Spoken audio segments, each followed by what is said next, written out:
हम उपजाए केचुए, इल्ली, कीट पतंग, छिपकली, घोड़ा, हाथी, बैल, गधा, झाड़ सब मेरे द्वारा उत्पन्न है। इसलिए मुझे किसी के ऊपर कष्ट देने की कोई क्रिया मेरे पास नहीं है। यदि कष्ट भोगेगा तो खुद के कर्मों की अनुभूति का विषय उसके जीवन में होगा।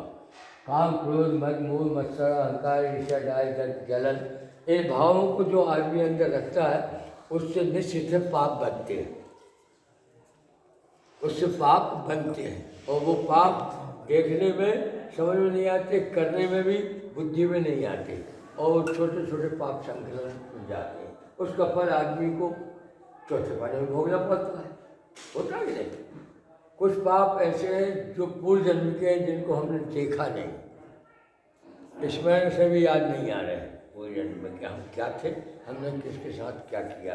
वो भी शरीर के साथ चिपके हुए आए हैं। कोई सत्कर्म के कारण तुम्हें मनुष्य देह मिल गई, और इसलिए दी वो मनुष्य देह उसने रिफाइनरी। सोयाबीन का तेल कोयले से भी निकलता है, पर वही सोयाबीन रिफाइनरी में डालते हैं तो फिर बाकी सब अलग होकर शुद्ध तेल निकल आता वहाँ। ऐसे ये शरीर जो है, ऐसे ही रिफाइनरी और बाकी जीव वो भी भोग के ख़त्म करते हैं, भोग के साथ उनका वो साधारण तौर पर। ये रिफाइनरी है कि इसमें आपको कष्ट ज़्यादा होंगे जो सात्विक होगा, और जो कुकर्मी होगा उसको देखने में कष्ट दिखाई नहीं देंगे। अपने प्रारब्ध का कोई अच्छा भोग किया है उसका फल वो भोग रहा है, परंतु वो डिपॉजिट खत्म होगा तो ये जो वर्तमान डिपॉजिट कर रहा है ये भोगने को मिलेगा। कैसा मिलेगा? तुमने बच्चे पैदा करे, तुमने पाले, जवानी आई, वो लिपस्टिक वाली के साथ लेके भी जा रहा है न्यारी, और माँ बाप दे बेचारे वृद्धाश्रम में। ये भोगने से कतराने वाले। जब भी कष्ट तुम्हें यहाँ में मिले तो भगवान को धन्यवाद देना चाहिए। लोग भगवान को कोसते हैं, हमने सुंदर कार्य किया, भगवान हमें कष्ट का है, हम सत्याव्रत कथा कराते हैं, हम वैष्णो देवी भी जाते हैं, हम तिरुपति बालाजी भी जाते हैं, हमें फिर कष्ट क्यों है? ये नहीं कहना चाहिए, क्यों? वो तो कष्ट देते ही नहीं। आपको कष्ट देकर आपका जन्म दूसरे जन्म के लिए तैयार कर रहा है कि आपका दोबारा जन्म हो तो प्रथम सुख निरोगी काया पड़ेगी। और आज क्या मान रहा है? प्रथम सुख घर में माया। प्रथम सुख घर में माया। माया के दोनों रूप है, माया शक्ति भी है और सम्मोहन करने वाली दुर्गति देने वाली शक्ति भी है। अब उसको समझना प्रभु के चरणों के अंदाज से मिलता है। दीपक इधर वो था ना, मेरे को इधर बस। हाँ चलने दो, आप चलने दो, कंटिन्यू। ऐसा होता है। तो भगवान ने देखा कि पिताजी का भी वर्तमान जीवन जो संतुलित कर लिया है, काम वासना वो सुधर जाए, समझे, और दिया हुआ वचन, नहीं तो कुल में कलंक लग जाएगा। कौन राम के उसको कौन मानेगा? अपन मानते आज, अपन कहते हैं ना बड़ा बेईमान यार, वचन दे दिया था उसके बाद बताओ स्टाम्प पे लग रही थी, दुकान बागवान बदल का दूसरे बेच लो, कलंकित होता कि नहीं होता? तो राम ने कहा भलाई पिताजी मृत्यु लोक में हो तो जाएंगे, शरीर छूटेगा, मगर ये दाग नहीं लेना चाहिए रघुवंश में, नहीं तो हमारा रघुवंश डूब जाएगा। हेलो, आने वाले किसी युग में रघुवंश की कोई कीमत नहीं होगी। इधर जटायु, अच्छा सीता चोरी नहीं हुई है, सीता चोरी नहीं हुई। जैसे राधा और कृष्ण की शादी नहीं हुई, मगर राधा और कृष्ण एक ही है, दोनों एक ही है। जैसे एक सिक्का है गवर्नमेंट का, एक तरफ गेहूँ की बाल बनी, एक तरफ त्रिमूर्ति बनी, एक तरफ का मिटा दो, क्या सिक्का चलेगा? नहीं चलेगा। तो राधा कृष्ण लीला पुरुषोत्तम के बनने के कारण अलग अलग दिखाई देते हैं, जबकि वही कृष्ण है और वही राधा है, सब लोग। तो यहाँ मर्यादा की लीला करना थी, इसलिए सीता अलग और राम अलग। सीता जन्म ली वहाँ जनक में, और इन्हें जन्म लिया यहाँ पर। ठीक है कि नहीं?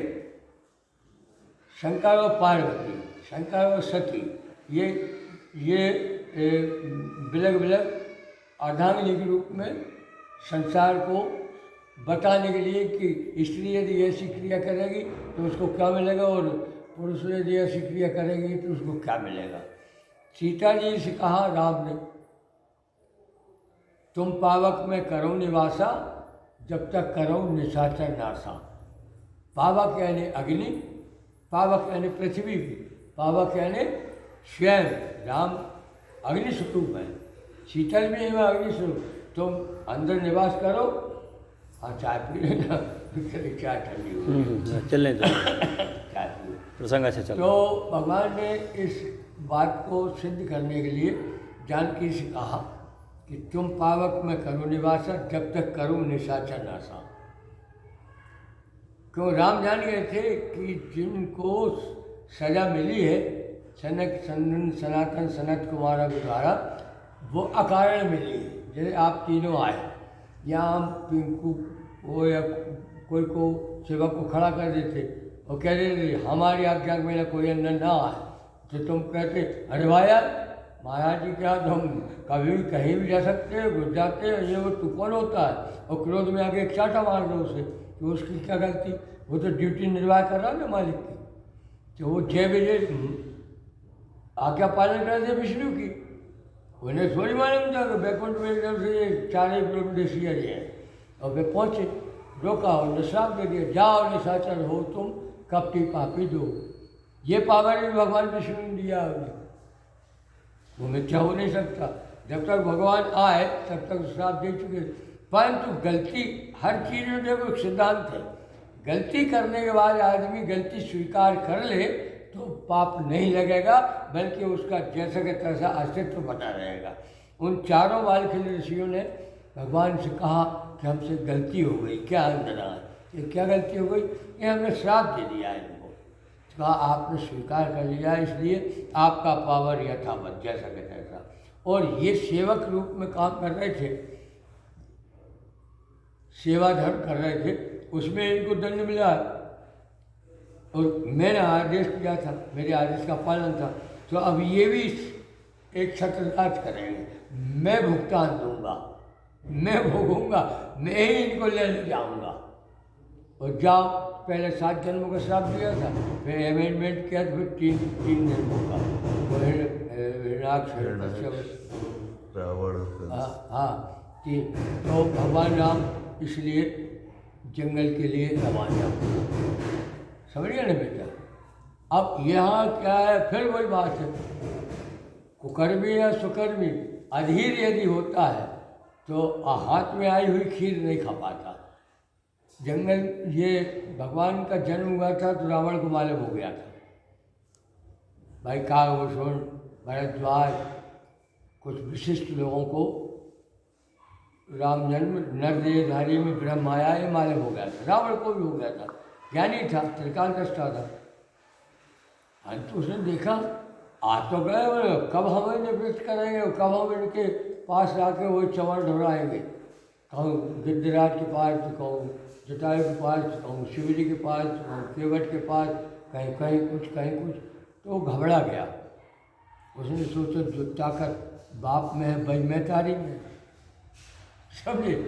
जैसे बच्चा कुछ भी मांगे ठंड में या खांसी चल रही है, संदर्भ मुझे खाए, आपके पास आप उनको चाटा मांगा भग बुखार आ जाए, बीमार गया, वो जाके बहू के पास रो है, ब्याह के कह रहे दिवा दो, जो कछु हुआ अपन करांगे तो तुम दिवा दो। ऐसे रावण ने सोचा मैं तारी ले आओ, मैं तारी उद्धार कर देगी, जो पावर इनमें है वही पावर उनमें है। इसलिए उन्होंने अशोक वाटिका में रखा था